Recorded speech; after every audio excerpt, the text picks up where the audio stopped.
परीक्षा study online. पिछले lecture में मैंने आपको भारतीय संविधान के कुछ एक्ट्स के बारे में डिस्कस किया था। आज के लेक्चर में हम कुछ और आगे के एक्ट्स के बारे में डिस्कस करेंगे। इससे पहले अगर आपने हमारे चैनल को सब्सक्राइब ना किया हो तो चैनल को सब्सक्राइब कर लीजिए, साथ ही बेल आइकन को प्रेस कर लीजिए जिससे हमारी सारी वीडियोज़ की नोटिफिकेशन आप तक पहुंच सकें। साथ ही वीडियो अच्छा लगे तो वीडियो को एक लाइक कर दीजिए। चलिए स्टार्ट करते हैं। तो आज का हमारा टॉपिक है Simon commission. Simon commission Bharat में 1928 ईस्वी में आया था। इसमें सदस्यों की संख्या कितनी थी? 7 थी। साइमन कमीशन के विरोध में लाहौर में प्रदर्शन के दौरान 1928 ईस्वी में लाला लाजपत राय की मृत्यु हो गई थी।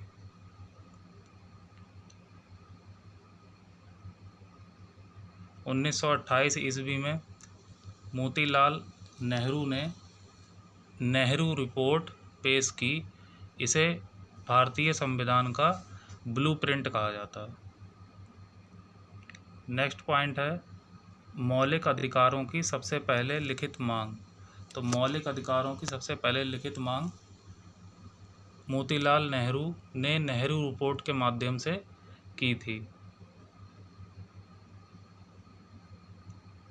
इसके बाद आया हमारा भारत शासन अधिनियम। भारत शासन अधिनियम कब आया? 1935 ईस्वी में।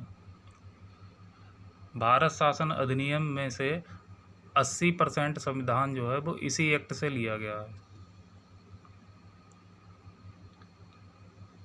नेक्स्ट है भारतीय संविधान को सबसे ज़्यादा प्रभावित करने वाला ये अधिनियम है, भारत शासन अधिनियम 1935। उसके बाद हम देखेंगे संविधान सभा। तो इसमें पहला पॉइंट है सबसे पहले संविधान सभा बनाने की औपचारिक मांग किसने की थी? एम.एन. राय ने। कब? 1934 ईस्वी में।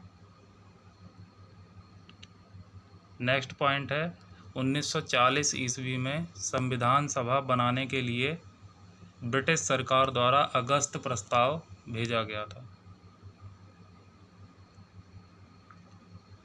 नेक्स्ट पॉइंट है भारत में संविधान सभा बनाने के लिए सबसे पहली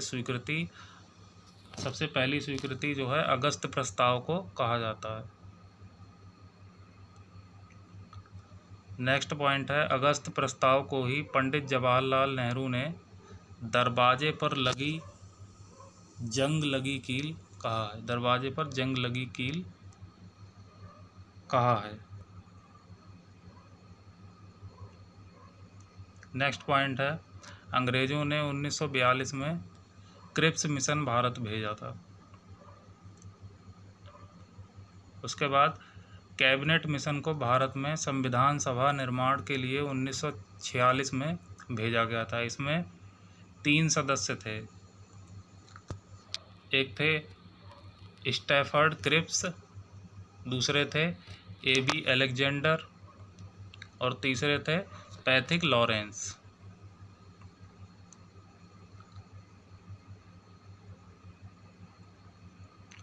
संविधान सभा में सदस्यों की संख्या कितनी थी? 389।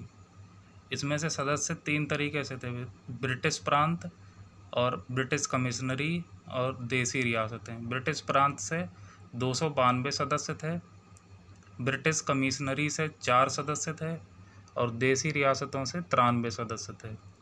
तो इस तरीके से ब्रिटिश प्रांत और ब्रिटिश कमिश्नरी को मिलाकर 296 ब्रिटिश सदस्य इसमें संविधान सभा में थे।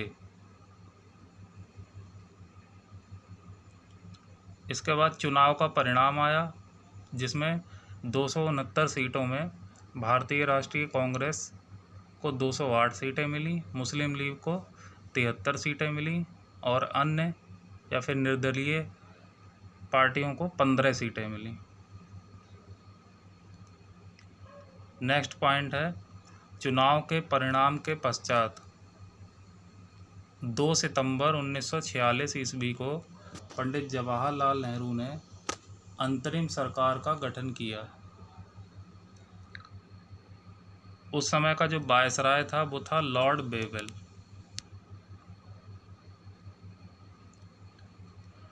इसके बाद है संविधान सभा में महिला सदस्य कितनी थी? 15।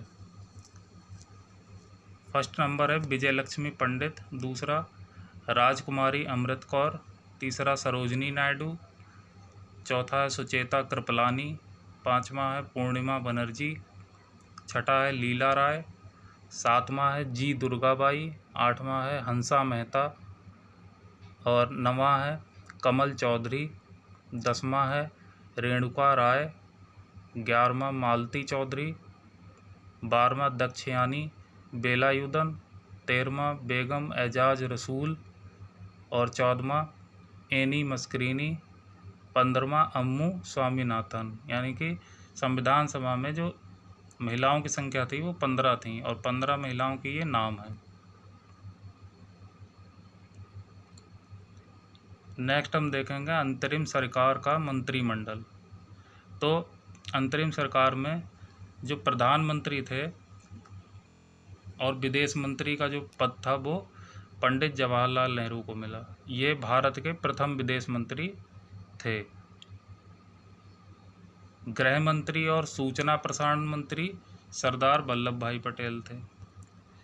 यही भारत के पहले गृह मंत्री थे। इसके बाद शिक्षा मंत्री जो थे वो सी राज गोपालाचारी थे। इन्हें भारत के अंतिम गवर्नर जनरल कहा जाता है। इसके बाद खाद्य एवं कृषि मंत्री डॉक्टर राजेंद्र प्रसाद थे। डॉक्टर राजेंद्र प्रसाद ही संविधान सभा के अध्यक्ष थे। संविधान लागू होने के बाद यही भारत के प्रथम राष्ट्रपति बने।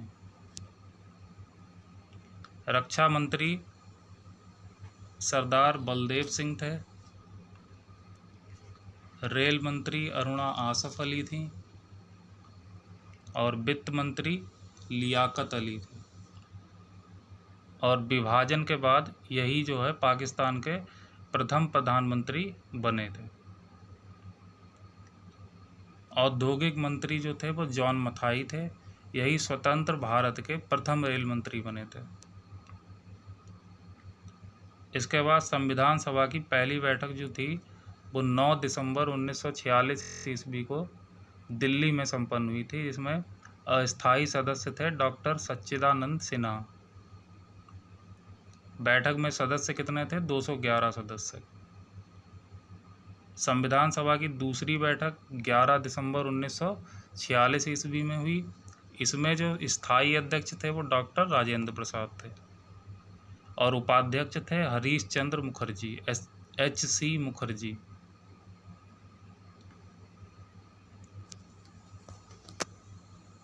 तेरह दिसंबर 1946 को पंडित जवाहरलाल नेहरू ने उद्देश्य प्रस्ताव पेश किया। इसके बाद 22 जुलाई 1947 को हमारा राष्ट्रीय ध्वज अपनाया गया। और जो BN राव थे वो भारतीय संविधान के संवैधानिक सलाहकार थे और ये संविधान सभा के सदस्य नहीं थे और इन्होंने संविधान का प्रारूप तैयार किया था। 29 अगस्त 1947 को डॉक्टर भीमराव अंबेडकर की अध्यक्षता में प्रारूप समिति का गठन किया गया था, जिसमें सदस्य कितने थे? 7। तो प्रारूप समिति का अगर हम स्ट्रक्चर देखें तो इसमें BR अम्बेडकर के साथ में 6 अन्य सदस्य थे। BR अम्बेडकर प्रारूप समिति के अध्यक्ष थे। 6 अन्य सदस्यों में पहले थे DP खेतान और सबसे पहले सदस्य कार्यकाल के दौरान इनकी मृत्यु, मतलब इनकी कार्यकाल के दौरान ही मृत्यु हो गई थी। तो इसके बाद TT कृष्णामाचारी को सदस्य बनाया गया। दूसरे थे BL मिश्र। इन्होंने कार्यकाल के दौरान इस्तीफा दे दिया तो इनकी जगह पे माधव राव सदस्य बने थे। तीसरा है KM मुंशी। चौथे थे मोहम्मद सादुल्ला। 5वें थे गोपाल स्वामी अयंगर। 6ठे थे कृष्णा स्वामी अय्यर।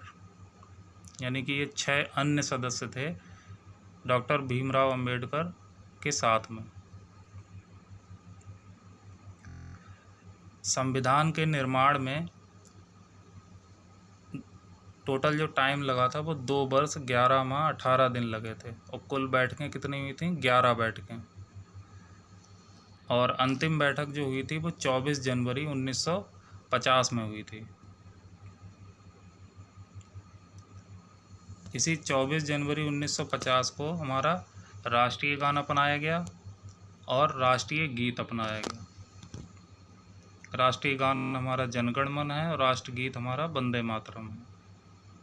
नेक्स्ट पॉइंट है, भारत का संविधान 26 नवंबर 1949 को बनकर तैयार हुआ, जिसमें कुल भाग कितने थे? 22। अनुच्छेद कितने थे? 395 और 8 अनुसूचियां थीं। संविधान की प्रमुख समितियां अगर देखें हम तो राष्ट्रध्वज या झंडा समिति के अध्यक्ष कौन थे? डॉक्टर राजेंद्र प्रसाद। प्रारूप समिति के अध्यक्ष डॉक्टर भीमराव अंबेडकर। संघ शक्ति समिति के अध्यक्ष जवाहरलाल नेहरू और संघीय संविधान समिति के अध्यक्ष जवाहरलाल नेहरू थे।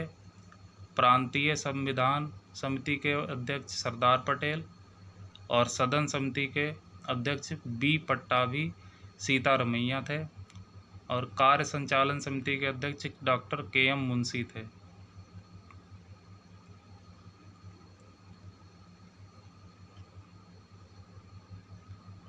चलिए नेक्स्ट हम अगली वीडियो में डिस्कस करेंगे। अगर आपको वीडियोस के PDF डाउनलोड करने हैं तो आप हमारे टेलीग्राम चैनल से जुड़ सकते हैं, जिसका लिंक वीडियो के डिस्क्रिप्शन में दिया गया है। और कमेंट के माध्यम से हमें बताइए कि आपको ये वीडियो कैसा लगा। Thanks for watching my video. जय हिंद, जय भारत।